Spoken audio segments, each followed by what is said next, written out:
you write a value to your database. Then, 1 millisecond later, you read it back and you get the old value. You try again. Still old. You try a third time. Finally, you see the new value. This is the world of eventual consistency, and it's the default guarantee that most replicated databases provide. The definition sounds reassuring. If you stop writing to the database and wait for some unspecified length of time, then eventually all replicas will return the same value. Convergence. Eventually. But here's what that definition does not say. It does not say when. Eventually could mean milliseconds.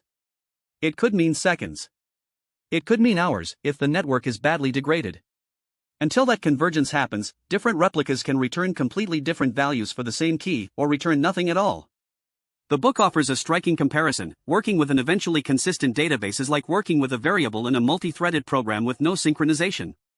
Imagine two threads both reading and writing a shared variable with zero locking and zero memory barriers. Anything can happen. Reads can return stale values. Values can appear to jump backward in time.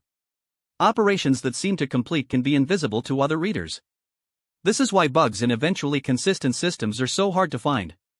The application works correctly most of the time when there are no faults and the network is fast. But under partition or high concurrency, the edge cases appear. By then, you're in production and the problem is very hard to reproduce. So this chapter asks, what stronger guarantees can we offer, and what do they cost? We're going to explore the strongest consistency model in common use, linearizability, and then work toward understanding what's fundamentally achievable in distributed systems. People often talk about consistency as if it's a switch, either your database is consistent or it isn't. This framing is wrong, and it leads engineers to make poor choices. Consistency is a spectrum, and understanding where on that spectrum you sit matters enormously. At the weakest end is eventual consistency. As we just discussed, the only guarantee is that replicas will converge someday. There's no guarantee about what you'll read during the convergence window. Moving up the spectrum, you encounter models like monotonic reads, where once you've seen a value at time t, you'll never see an older value. Or read your writes, where after you write something, you're guaranteed to see your own write. These are weaker than full linearizability, but they prevent the most jarring anomalies for users. At the strong end sits linearizability, the subject of the next section, which makes the system appear as if there is only a single copy of the data. Every operation appears instantaneous. No stale reads. No going backward in time.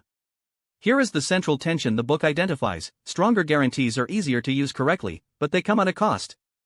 That cost is usually performance and availability. A system providing strong guarantees must do more coordination work, and that coordination takes time and can fail under network partitions. This is not a reason to always choose weak guarantees. It's a reason to choose intentionally. Once you have a vocabulary for the different models, you can make an informed trade-off between the correctness guarantees your application actually needs versus the performance and availability your system can provide. Next, we go deep on the strongest common model, linearizability. Before we dive into the technical details, let's map out where we're going, because this chapter covers a lot of ground, and it's all connected in ways that aren't obvious at first. We start with linearizability, the strongest consistency model in common use. It gives you the illusion that your distributed system has only one copy of the data, and that all operations on it are atomic. We'll define it precisely, look at when you need it, and explain why it costs performance. Then we move to ordering and causality. It turns out that many systems that appear to need linearizability actually only need causal consistency, a weaker but still very powerful model that says, if operation A caused operation B, then every node must observe a before B. Causal consistency is the strongest model you can achieve without sacrificing availability under network partitions. That's a profound result. To implement causal ordering, we need tools like Lamport timestamps, a technique invented by Leslie Lamport in 1978 that remains one of the most cited papers in distributed systems.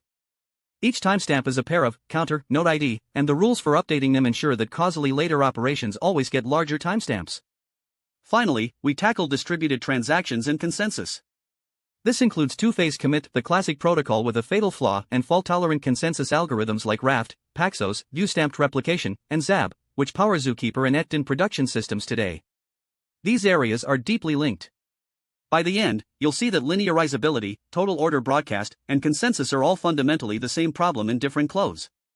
That insight is one of the most important in all of distributed systems.